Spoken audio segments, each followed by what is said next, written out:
चल चल पे आ।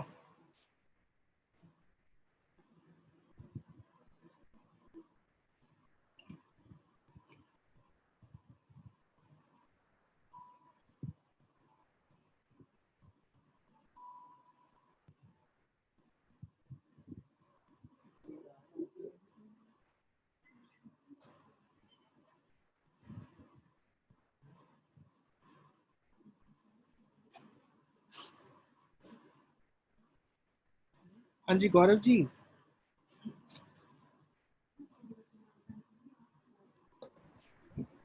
गौरव जी। सर। हाँ जी good afternoon Gaurav ji. Good afternoon sir. Ready हैं आप? Sir I am audible sir? Yes yes you are pretty audible. Sorry sir. आप ऑडिबल हैं sir. Thank you sir, thank you very much sir. Okay तो आप अपना presentation on कर लीजिए। Right sir, may I have to do the share screen ना? Yes. Yes sir.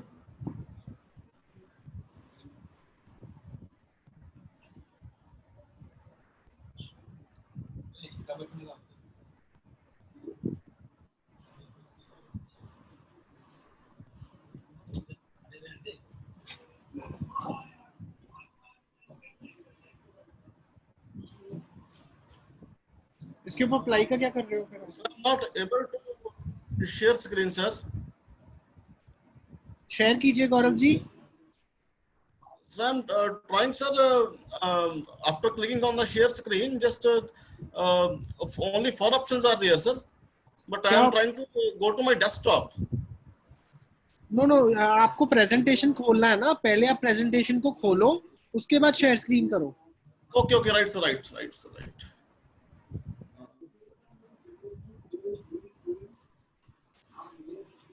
Apply का क्या कर रहे हो आप?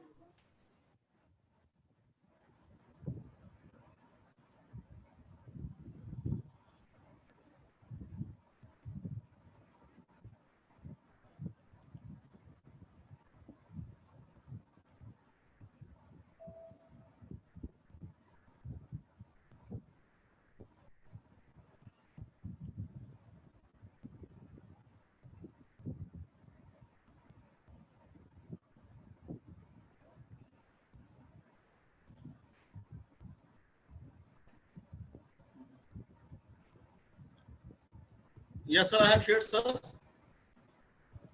हाँ जी सर दिख रहा है आपका presentation. May I start sir?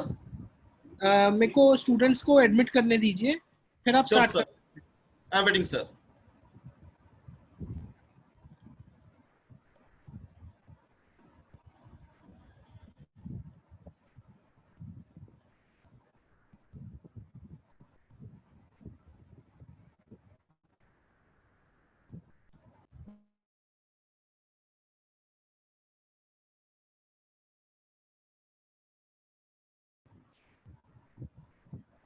Sir आप शुरू कर सकते हैं। Thank you sir.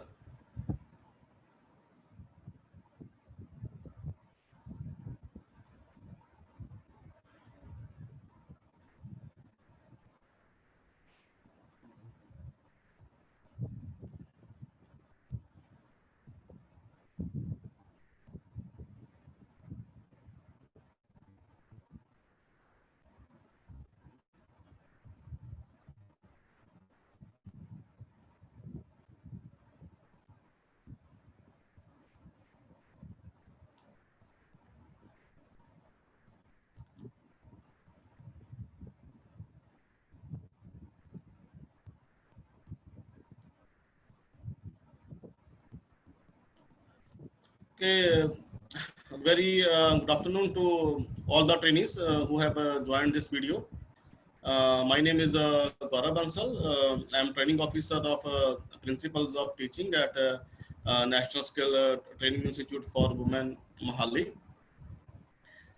So in today's topic, as all of you know that today we will cover the two topics. The first topic is maintenance of training records by an instructor, while the second topic is your 5 Ys concept. In the maintenance of training records, we will discuss about the various kind of training records that are required to be maintained by an instructor. Whereas the 5S concept, it is a Japanese concept, and it is related to the just organization of a workshop.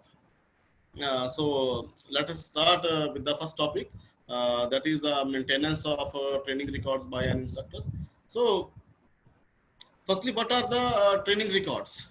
So जैसे कोई instructor किसी ITI को join करता है, किसी ITI को या फिर किसी ऑर्गेनाइजेशन को, तो वहां पे बहुत सारे रिकॉर्ड्स होते हैं जो कि एक इंस्ट्रक्टर द्वारा मेंटेन किए जाने जरूरी होते हैं.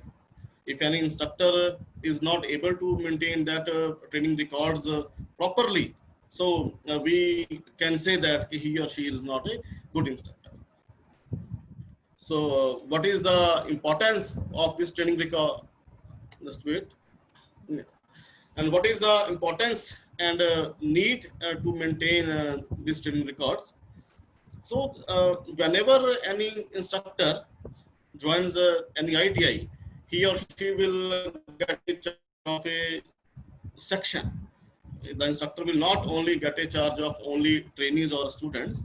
Basically, he will getting the charge of a complete section, including the, you may say, raw material, the tools and equipments, furniture, previous year records, or any other thing related to that particular section. तो अगर एक instructor ने अपने section को smoothly run करना है, so it is required to maintain the training records.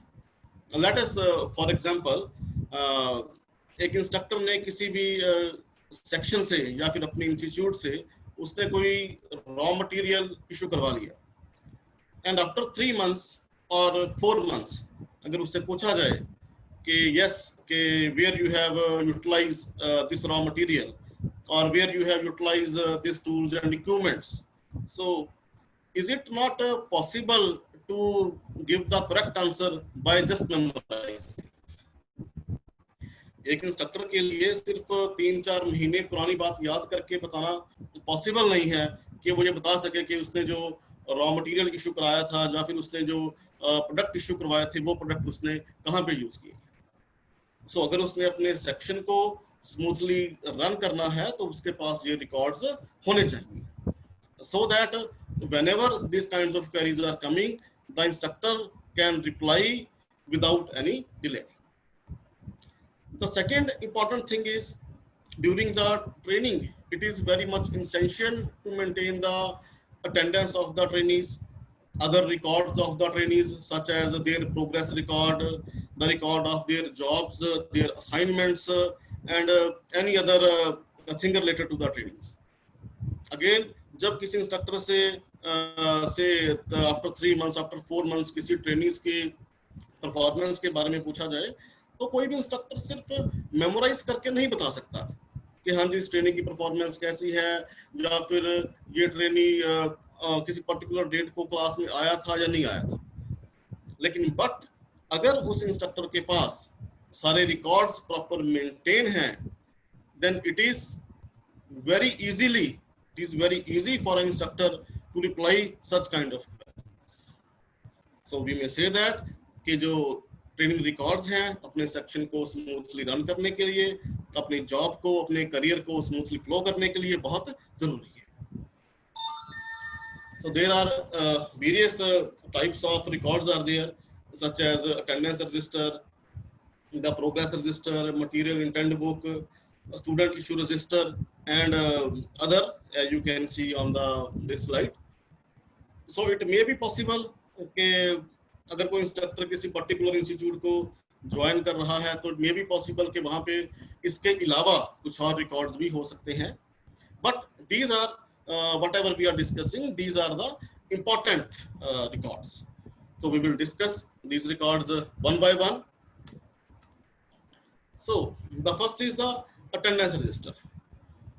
So as we know that जब भी एक इंस्ट्रक्टर कोई सेक्शन का चार्ज लेता है तो उसके लिए इट इज नेसेसरी कि वो ट्रेनिंग्स की जो अटेंडेंस है उसको डेली बेस पे, उसको रेगुलर बेस पे अपडेट करता रहे.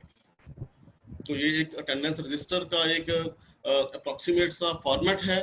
There may be some changes from the organization to organization, but we will discuss the approximate format of this attendance register. Like what is first?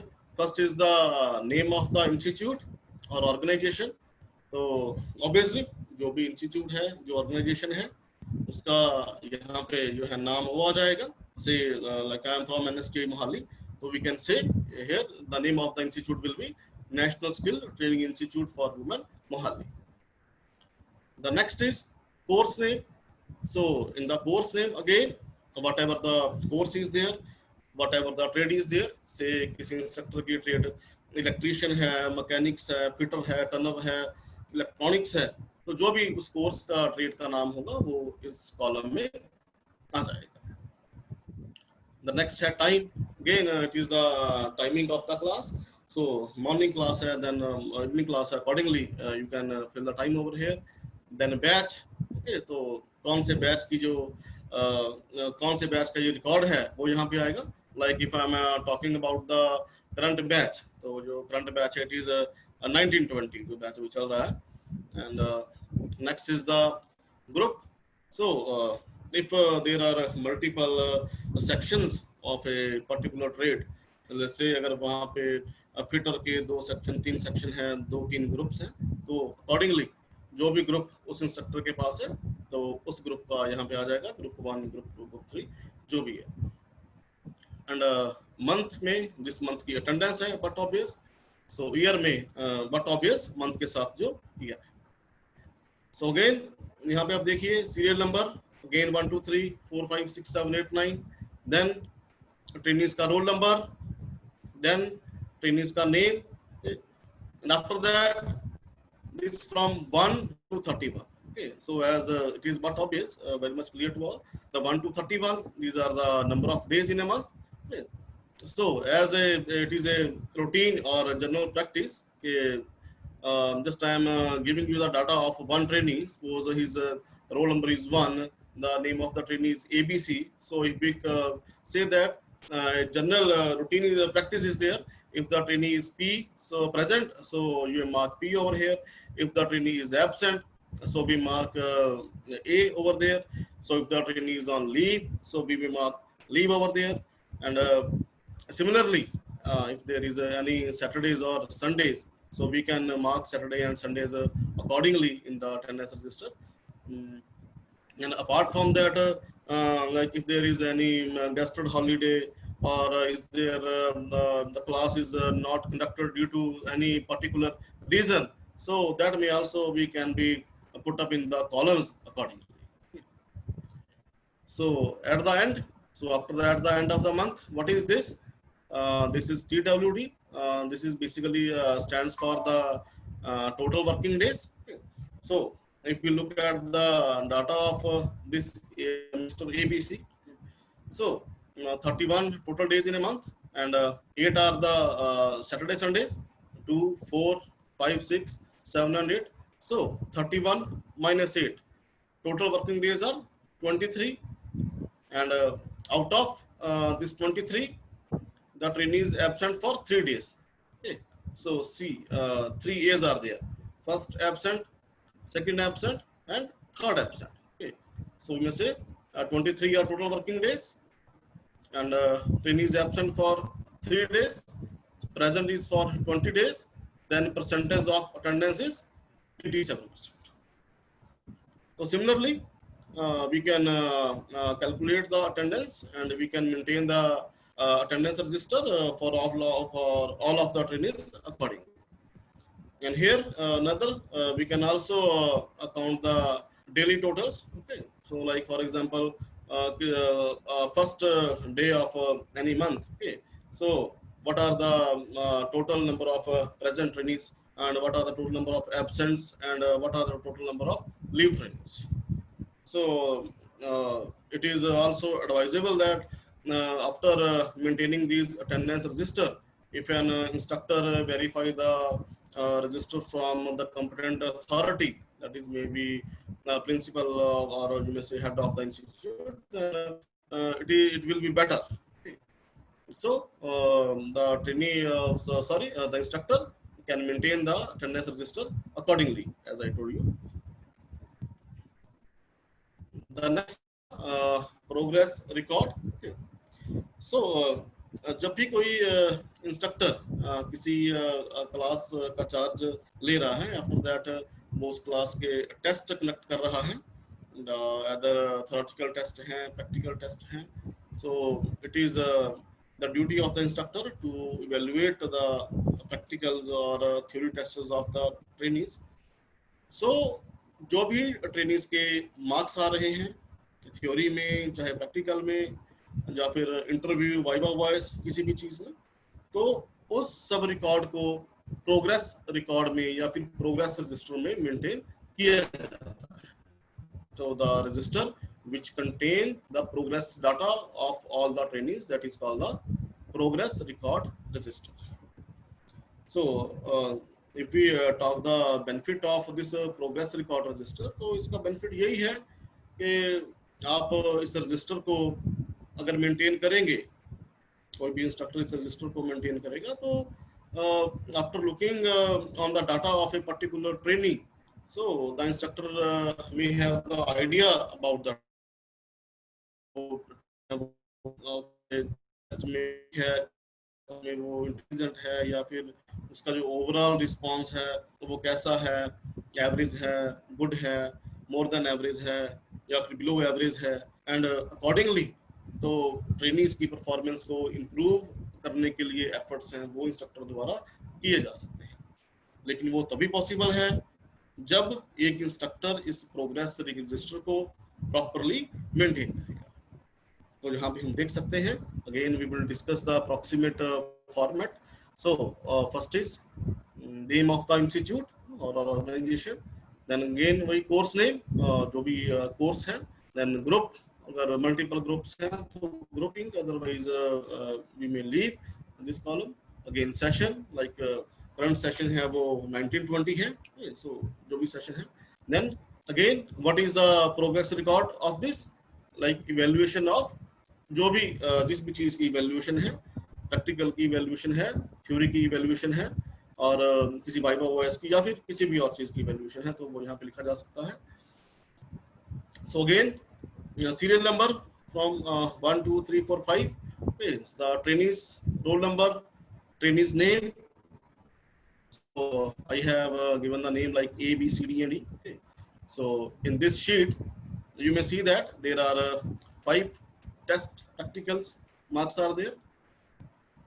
So if we look at the say first training, that is A, okay, Mr. A, अगर हम इसकी Mr. A की बात करें तो हम यहाँ पे देख सकते हैं कि जो मिस्टर ए का जो रिकॉर्ड है, लाइक वो फर्स्ट टेस्ट में है एब्सेंट है, देन जो नेक्स्ट टेस्ट है 15 marks, then 13, then absent and absent.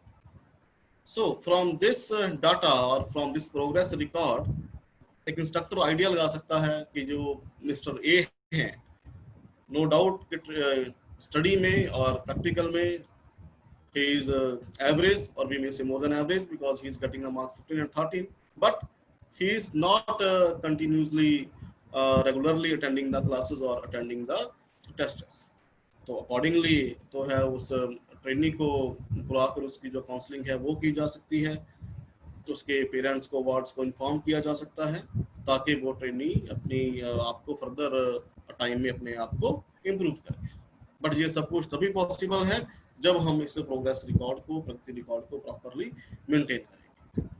Similarly second, you may say second trainee is B, like से.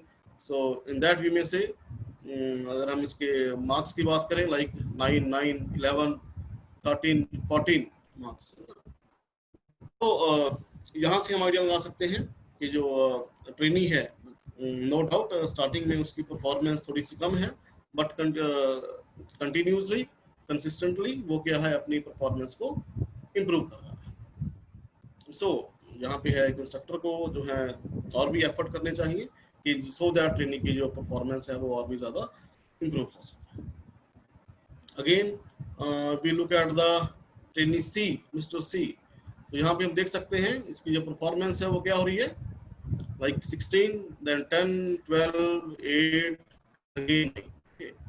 So again यहाँ पे एनालाइज जो है एक कंक्लूजन निकाला जा सकता है कि जो मिस्टर सी हैं वो स्टार्टिंग में थे, वो उन्होंने स्टडी की है, टेस्ट अपने अच्छे पढ़ के दिए हैं, बट जैसे जैसे टाइम निकल रहा है, टेस्ट निकल रहे हैं, वो स्टडी करना उन्होंने कम कर दिया।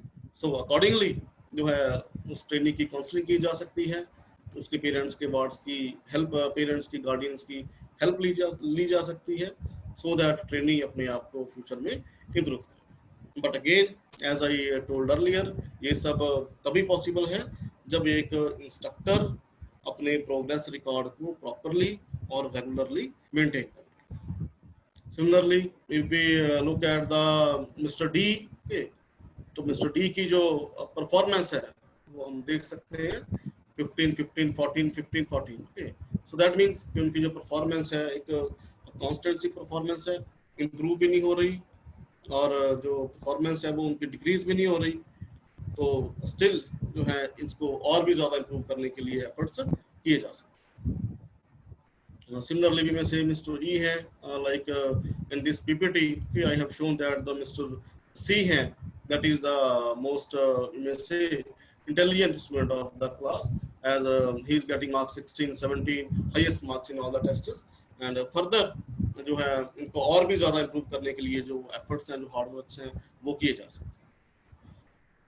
So again in this slide, okay, so in the older side there are 5 tests.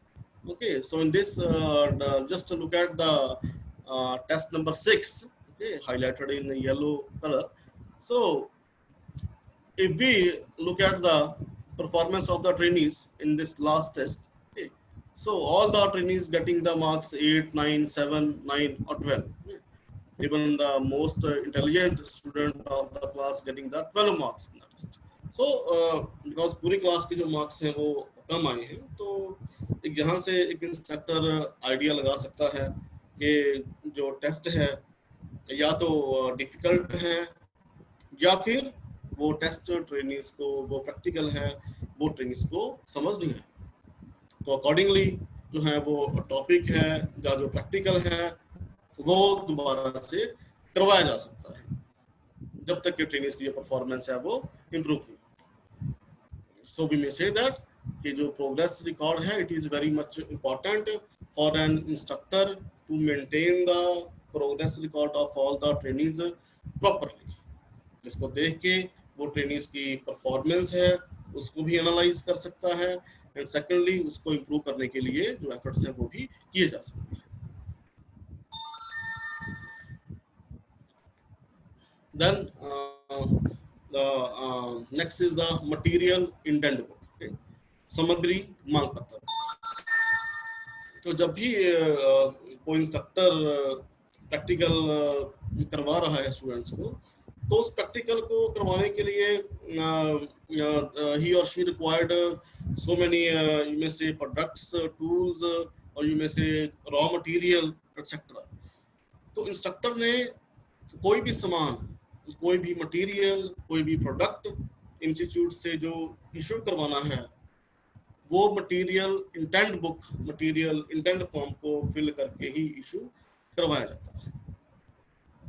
ये एक प्रोटोकॉल है किसी भी सामान को इशू करवाने का, एंड सेकेंडली जो है इंस्ट्रक्टर के पास इसका जो रिकॉर्ड है वो भी मेंटेन करना जरूरी है। तो इसका अगेन अप्रॉक्सीमेट सा फॉर्मेट है मटेरियल इंटेंट बुक का, इंटेंट फॉर्म का। तो सीरियल नंबर, तो यहाँ पे जो भी इंस्ट्रक्टर को प्रोडक्ट चाहिए, जो भी उसको मटेरियल की रिक्वायरमेंट है वो आ जाएगा, कितनी क्वांटिटी चाहिए, उस क्वांटिटी के कितने यूनिट चाहिए, फिर एक्सपेक्टेड डेट, कौन सी डेट तक उसको वो मटेरियल चाहिए, एंड देन रिमार्क्स, कोई अगर उसके कोई स्पेशल रिमार्क्स हैं उस मटेरियल के लिए तो वो यहाँ पे लिखे जा सकते हैं, and then purpose of intent. तो जो भी मटेरियल हैं, जो प्रोडक्ट हैं जो इंस्ट्रक्टर इशू करवा रहा है, तो उसका क्या पर्पस है। लाइक पर्पस में हम कह सकते हैं कि कोई वो एग्जामिनेशन पर्पस के लिए है, एक जनरल ट्रेनिंग के प्रैक्टिकल के लिए है ना, या फिर कह लो जिनमें से किसी टेस्ट के लिए है, या फिर कोई और। तो यहाँ पे उसका जो उद्देश्य है, उद्देश्य यहाँ पे आ जाएगा। एंड देन आपको इस सारे फॉर्म को, अपनी इस सारी रिक्वायरमेंट को उस इंस्ट्रक्टर को अपने हेड ऑफ द इंस्टीट्यूट से या फिर प्रिंसिपल से है उसको वेरीफाई और अप्रूव करवाना पड़ेगा। एंड प्रिंसिपल से वेरीफाई एंड अप्रूव करवाने के बाद जो है वो सामान स्टोर से उसको इशू हो जाएगा। तो किसी भी सामान को, किसी भी प्रोडक्ट को, किसी भी मटेरियल को इशू करवाने के लिए जो है मटेरियल इंडेंट फॉर्म को भरना जरूरी है। देन नेक्स्ट इज द सी, एक इंस्ट्रक्टर ने किसी मटेरियल को इंस्टीट्यूट से इशू करवा लिया एंड इशू करवाने के बाद what is the purpose? Natural जो इंस्ट्रक्टर है, the whatever the material, whatever the products that will be distributed to the trainees for either their practical purpose or you may say for their examination purpose. Okay. So जो भी product, जो भी सामान, जो भी material एक instructor trainees को issue कर रहा है, तो वो सारा रिकॉर्ड जो है स्टूडेंट इशू रजिस्टर में मेंटेन किया जाता है। It is very much important for an instructor to maintain this student issue register properly, because but obvious instructor एक समान issue करवा रहा है किसी institute से, जैसे उसकी cost है 50,000 है, then it is but obvious instructor have to make sure कि उसने वो सामान है students को किस तरह से distribute किया। तो अगर एक इंस्ट्रक्टर स्टूडेंट इशू रजिस्टर को मेंटेन्ड नहीं कर रहा, then it may raise a difficulty for him or her in future, because अगर उसका स्टूडेंट इशू रजिस्टर कंप्लीट नहीं है तो वो जो उसने सामान, प्रोडक्ट, मटेरियल इंस्टीट्यूट से लिया है वो उसको जस्टिफाई नहीं कर पाएगा। So we look at the again format of this student issue register। तो या लाइक इसका नेम है इंस्टीट्यूट का, देखिए नेम आ जाएगा यहाँ पे। Again of course course name, जो भी ट्रेड है, again I will not repeat it again and again as we have already discuss this group session and name of student etcetera. So yes, serial number, so name of the item, just let us suppose कोई 10 ओम register है instructor के पास, available quantity है instructor के पास 500 और उसने इशू कर दिए 10, then balance, remaining balance have to be entered, that is 500 minus 10, 490। तो यहाँ पे जिस ट्रेनी को इशू किए हैं उस ट्रेनी का नाम, उस ट्रेनी का roll number, then issue date, कौन सी डेट को वो सामान इशू किया है, and most important purpose for issue. The most important is purpose for issue, कि वो जो इसने इशू किए हैं अदर एग्जामिनेशन के लिए हैं, किसी जनरल प्रैक्टिकल के लिए हैं, या फिर whatever the purpose is। Okay, so like here I am writing here it is for the DOIT practical। Okay, so here signature of the trainees who have received or to whom the instructor is issued the material। Okay, so then remarks। Okay, तो remarks में कुछ भी if the material is consumable like the trainee is not supposed to return the material, तो यहाँ पे वो remarks में add किया जा सकता है, कंज्यूमेबल है, नॉन कंज्यूमेबल है, या फिर कोई और अगर स्पेशल रिमार्क्स है तो वो इंस्ट्रक्टर द्वारा यहाँ पे लिखे जा सकते हैं। And again all the material or all the entries are countersigned by the instructor।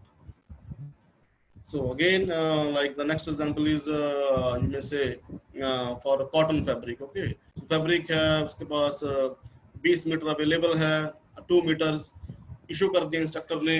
Okay, sorry here the 18 meter should be there। Okay, 18 meter is the balance। Okay, issue 2, then you may say roll number जिसको issue किए, again issue date, then again purpose for the issue।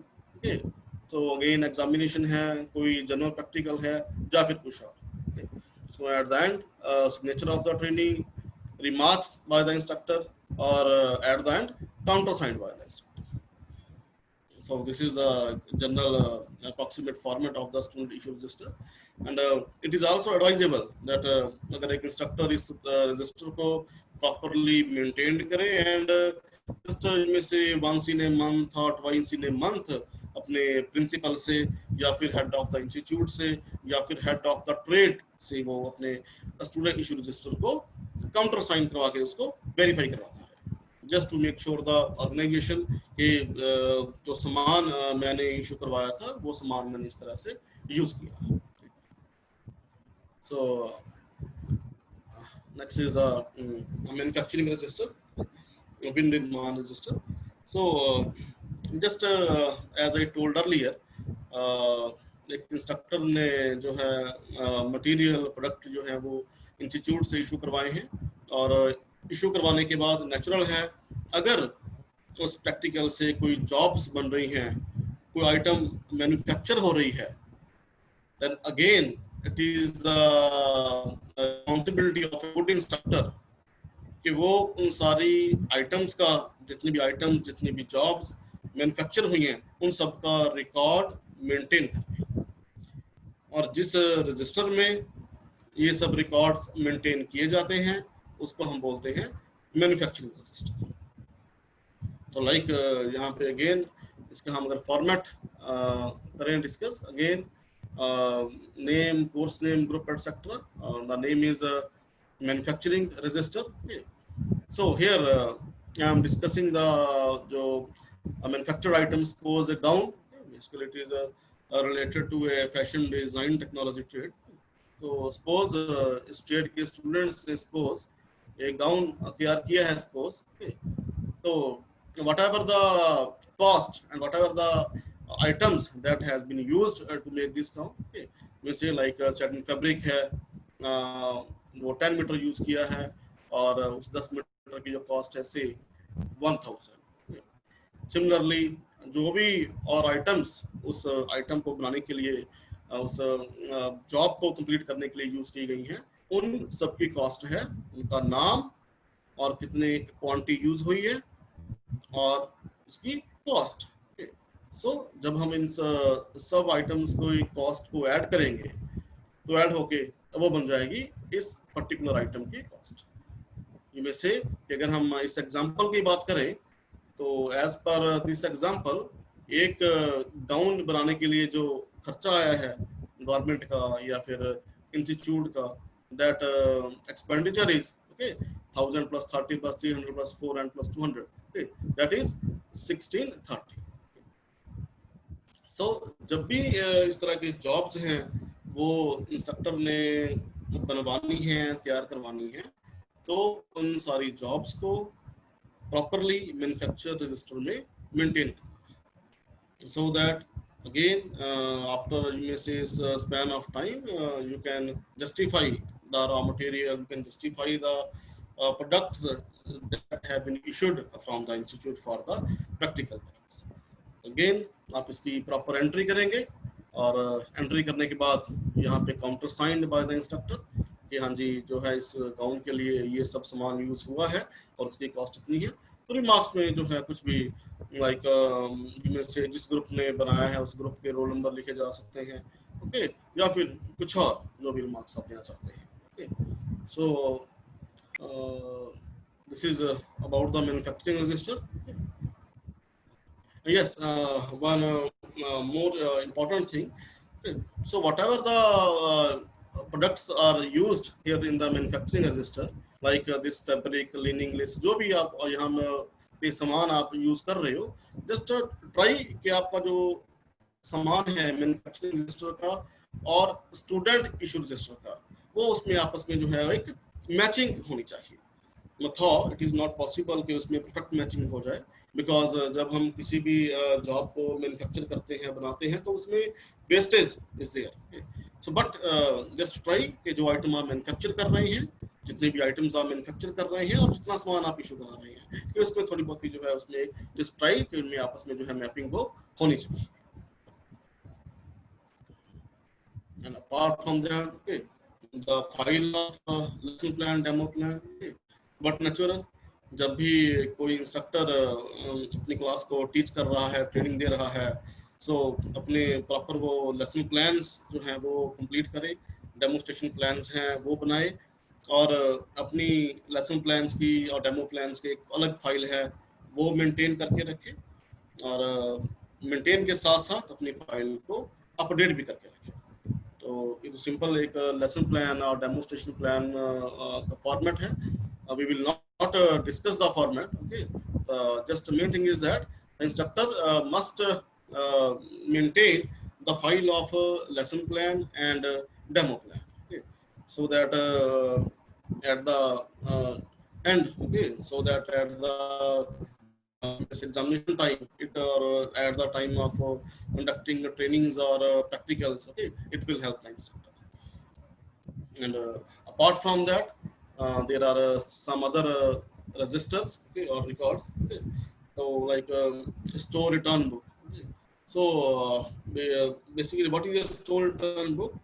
अगर कोई भी instructor एक सामान issue करा रहा है स्टोर से, तो उसके बाद उसको वो वापस कर रहा है स्टोर को यूज करने के बाद किसी टूल को, किसी मशीन को, सो उसकी जो एंट्री है वो स्टोर रिटर्न बुक में की जाती है। तो जब भी कोई इंस्ट्रक्टर जो सामान है, कोई मशीन है, द टूल्स एंड इक्विपमेंट्स है, वो स्टोर को रिटर्न कर रहा है, तो उसकी जो एंट्री है वो स्टोर रिटर्न बुक में करनी चाहिए, और इसको जो है प्रिंसिपल से या फिर हेड ऑफ द इंस्टीट्यूट से इसको वेरीफाई और काउंटर साइन भी करवानी चाहिए।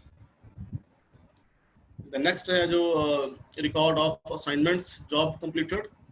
So it is but natural, जितनी भी असाइनमेंट्स हैं या फिर जॉब्स हैं जो ट्रेनिंग्स द्वारा बनाई गई हैं, कंप्लीट की गई हैं, रोल नंबर वाइज, और इनमें से for each and every training, तो उसका जो भी सारा रिकॉर्ड है वो एक इंस्ट्रक्टर के पास होना चाहिए, क्योंकि एक पर्टिकुलर सेशन में, एक पर्टिकुलर साल में उस इंस्ट्रक्टर के पास कितने ट्रेनीज आए हैं, कितने ट्रेनीज को उसने ट्रेनिंग दी है, और फिर उन ट्रेनीज ने कितनी असाइनमेंट्स है, जॉब्स हैं वो।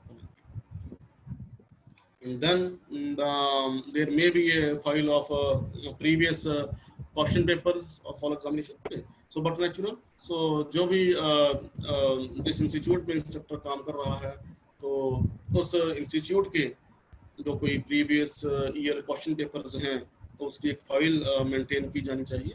तो उससे बेनिफिट ये है कि जब भी बच्चों का ट्रेनिंग्स का एग्जाम आएगा, तो अगर इंस्ट्रक्टर के पास प्रीवियस क्वेश्चन पेपर्स की फाइल मेंटेन है, तो सेम टाइप के क्वेश्चंस के टेस्ट्स हैं ट्रेनिंग से, वो लिए जा सकते हैं ऑन द मंथली बेसिस, और you may say after 2 months as per the requirement, and it will help the trainees to attempt their exams. अगर इंस्ट्रक्टर के पास फाइल है प्रीवियस ईयर क्वेश्चन पेपर्स की, तो कहीं ना कहीं वो ट्रेनीज को एग्जाम क्लियर करने में, एग्जाम के बारे में जानने में, एग्जाम को अटेम्प्ट करने में उसकी हेल्प करेगी। And then there is a daily diary, okay. So this record is not maintained by the instructor. Basically this daily diary should be maintained by the trainees. तो ट्रेनीज जो है अपनी daily diary को maintain, and the instructor have to make sure this कि जो trainees हैं वो daily diary को मेंटेन कर रहे हैं या नहीं कर रहे। और डेली डायरी में जो ट्रेनीज हैं वो नेचुरल है अपना डेली का वर्क, डेली की असाइनमेंट, जॉब, जो भी उनको उस डेली बेसिस पे क्लास में करवाया गया है, तो वो सब अपना डेली डायरी में वो रिकॉर्ड करके रखें। एंड इंस्ट्रक्टर की ये रिस्पॉन्सिबिलिटी है कि वो मेक श्योर करे कि उसके जो ट्रेनीज हैं वो डेली डायरी को मेंटेन कर रहे हैं। So apart from that, there may be, as I told earlier, there may be some other records, okay, so that are depending upon the organization to organization, and that depending upon the institute to institute, but these are the some important ones.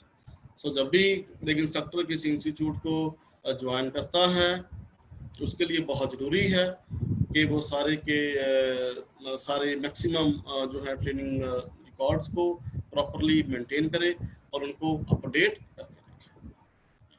So this is about the maintenance of training records, okay. So the next is your 5S concept. The next topic of this PPT of this presentation Okay.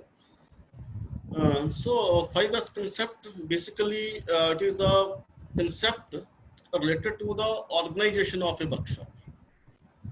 एक instructor ने अपनी workshop को किस तरह से organise करना है so that उसका जो काम है, उसके जो प्रैक्टिकल्स हैं, उसका जो वर्किंग एटमॉस्फेयर है वो बेटर हो जाए और स्मूथ हो जाए. So that is called the 5S concept. The 5S concept है basically it is a Japanese terminology. It has been taken from the 5 Japanese word. So these are the 5 Japanese words. Sairi, Saturn, Saiso, Saitesu, and Shitsuku. So these are the 5 Japanese words. यहाँ से ये जो concept है लिया गया है. So if we take the conversion, we convert this 5 Japanese words into English language. Okay. So we may have their meanings. Okay. Now the first is we say the sort. Okay. So we may say what is the meaning of sort. Okay. So sort means छांटना.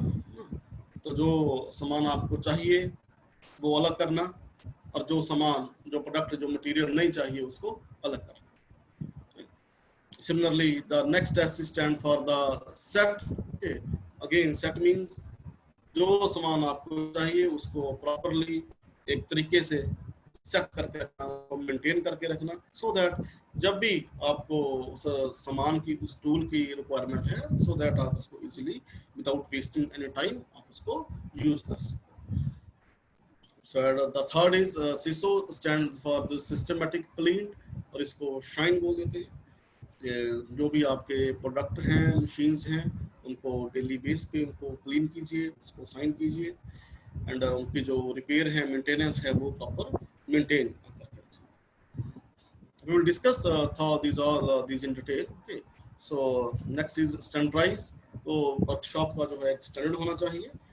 Standard means अगर उसमें 5 workshop हैं, 5 workshop stations हैं, for example work stations हैं, अगर एक ही तरह के हैं तो वो सभी बिल्कुल सिमिलर होने चाहिए. किसी के ऊपर भी कोई इफेक्ट नहीं आना चाहिए, चाहे प्रैक्टिकल है आप फर्स्ट वर्क स्टेशन पे करें, चाहे प्रैक्टिकल आप दूसरे वर्क स्टेशन पे करें. तो all must be same in specifications and year giving the results. तो जो लास्ट एस है that is for sustain. Sustain means अपनी जो है जो स्टैंडर्डाइज है आपकी जो सिस्टम है उसको सस्टेन करना, उसको रिव्यू करना और एक सेल्फ डिसिप्लिन मेंटेन करना. Like we will discuss these 5 S. Okay. So first S, as I told earlier, sort. Okay, mean छांटना. अपने जो भी आपको आइटम्स हैं, eliminate all the unnecessary tools. Okay. जो सामान आपको नहीं चाहिए उसको छांट दीजिए, उसको अलग कर दीजिए. जो सामान चाहिए उसको रख लीजिए. एंड आपके जो टूल्स हैं, जो इक्विपमेंट्स हैं, उनको प्रायोरिटाइज करके जो है सो दैट कि वो उठाने के लिए, यूज करने के लिए वो इजीली एक्सेसिबल हो, इस तरह से आप उनको रखिए. और उसके अलावा जो भी सामान है उस वर्कशॉप में उसको या तो स्टोर में जमा करा दीजिए और या फिर उसको डिस्कार्ड. एनीथिंग एल्स स्टोर्ड और डिस्कार्ड.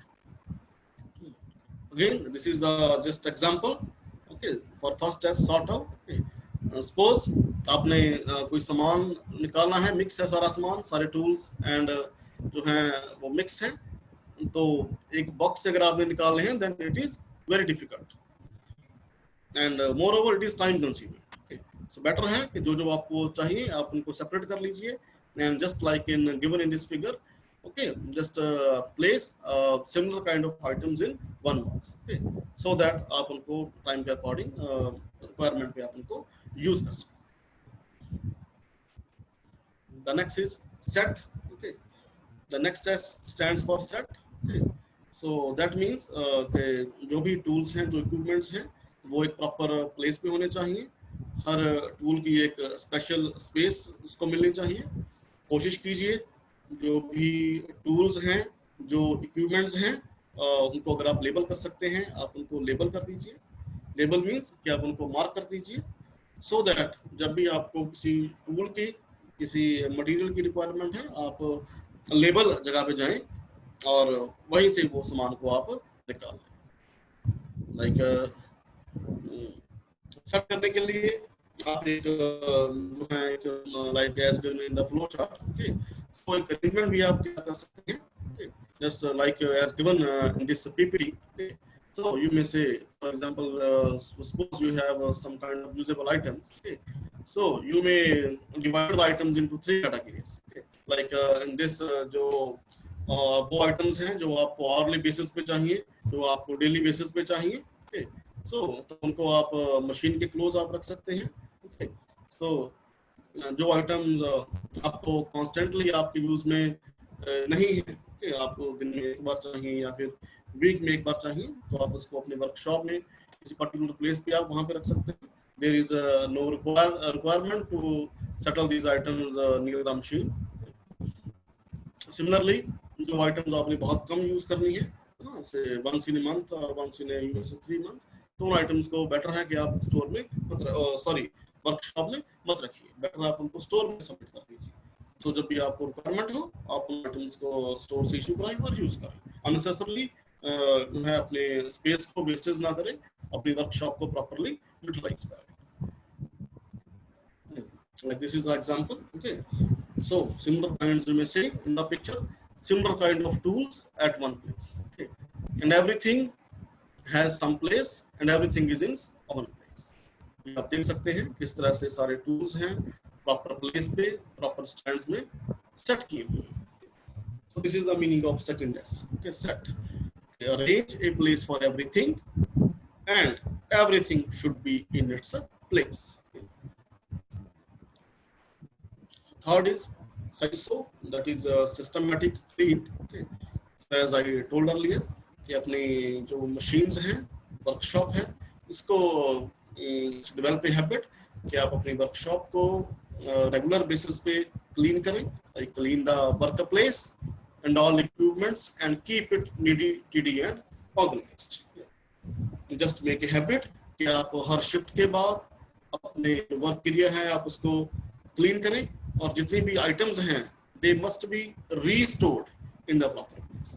दैट मीन्स जहां से आपने वो टूल्स उठाए हैं वहीं पे आप उनको दोबारा प्लेस कर दीजिए। And the most importantly just don't make it A occasional habit, just make it a routine work. जैसे ही आपका प्रैक्टिकल फिनिश हुआ, जैसे ही आपकी शिफ्ट खत्म हुई, तो जाने से पहले अपनी जो है मशीन्स को आप क्लीन करके जाइए और सारे टूल्स एंड इक्विपमेंट्स को अपने पुराने वाली जगह पे आप रिस्टोर करके जाइए। जैसे ये मशीन्स को प्रॉपर क्लीन कीजिए अपनी को, ओके, सो अपने वर्क प्लेस को डेली बेसिस पे शाइन नीट एंड क्लीन करके इसको मेंटेन रखें। तो इसका बेनिफिट मेनली ये है कि इससे आपकी जो मशीन्स की है वेयरिंग टीयरिंग है वो भी कम होगी, और उनकी जो लाइफ टाइम है वो भी बढ़ेगी। ऑब्वियस बात है, it will make a atmosphere in the workshop to do a good work। And then fourth is the standardized, okay, so as I told earlier जितने भी वर्क स्टेशंस हैं किसी पर्टिकुलर जॉब के लिए वो सारे आइडेंटिकल होने चाहिए, so that अगर कोई ट्रेनी किसी भी वर्क स्टेशन पे काम करे तो उसकी आउटपुट पे कोई फर्क नहीं आना चाहिए। Just maintain a standard of the workshop. जितने भी आपकी सेम काइंड की मशीन्स हैं उसमें सेम काइंड के टूल्स और किट्स हैं वो अवेलेबल होने चाहिए। Like as written here, all the work stations for a particular job should be identical, बिल्कुल सेम होना चाहिए। And all the trainees that are doing the same job should be able to work at any station. तो ये नहीं होना चाहिए अगर वो किसी एक वर्क स्टेशन पे काम कर रहे हैं उनका रिजल्ट कुछ और आए, अगर किसी दूसरे पे काम कर रहे हैं तो रिजल्ट कुछ और। They must be able to work at any station. That is the meaning of the standardized.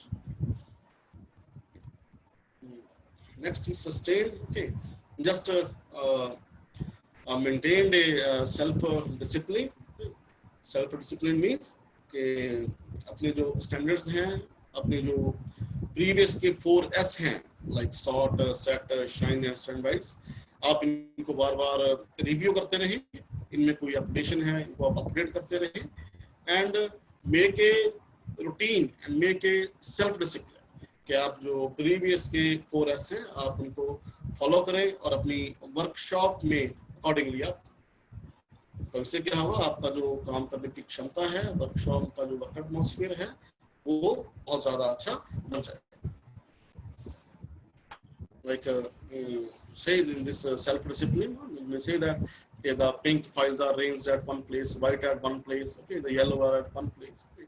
So similarly, हम यहाँ पे देख सकते हैं, okay, color coding is there. Like you may say for orange drawer, the orange key holder is there. Okay. Similarly, for this blue drawer, blue key holder is there. Okay. That means just maintain a self-discipline and train the people to be disciplined. And the most importantly, जो इससे पहले वाले 4S हैं, आप उनको review करें और उनको अपडेट करें continuously. So they just take a complete 5S example है. So this is the picture one. Okay. In this before 5S सामान सारा ऐसा कैसे पड़ा है, tools ऐसे पड़े हैं. You may say material is not arranged properly. Okay.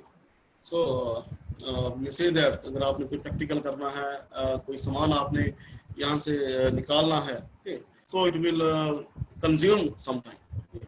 आपको ढूंढना पड़ेगा, आपको देखना पड़ेगा, okay. And moreover तो है स्पेस की जो वेस्टेज है वो भी हो रही है.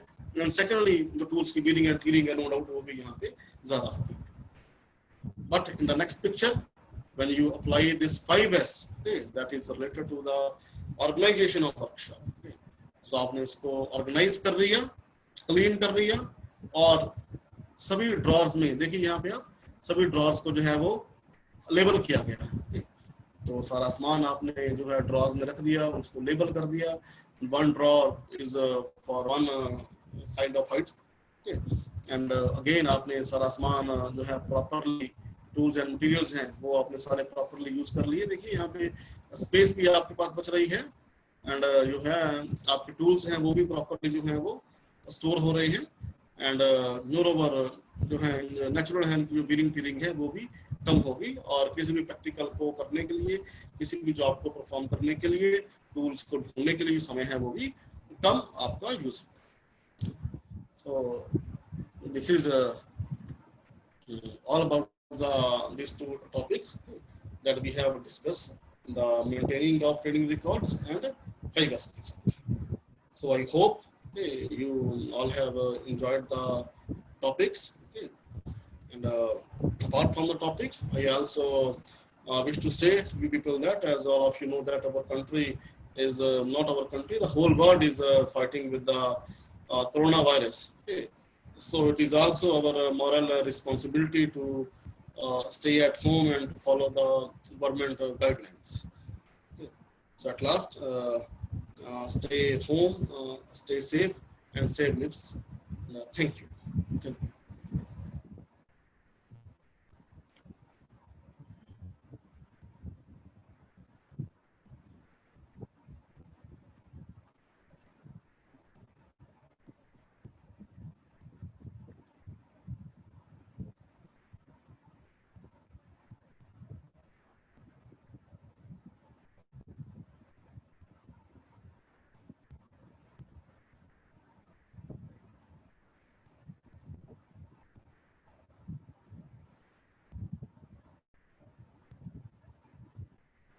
Yeah, Mr. Gaurav. Hello. Yeah, Mr. Gaurav. Yes, sir. Yeah, so you're done with the lecture, sir? Hello. Lecture खत्म हो गया सर आपका? Sorry, sir. आपका लेक्चर खत्म हो गया sir? Yes, sir. I have finished, sir. Yes, sir. Okay, ठीक है sir. So thank you so much, sir. Thank you. Thank you very much, sir, for giving me the opportunity to for the Zoom topics. Thank you, sir.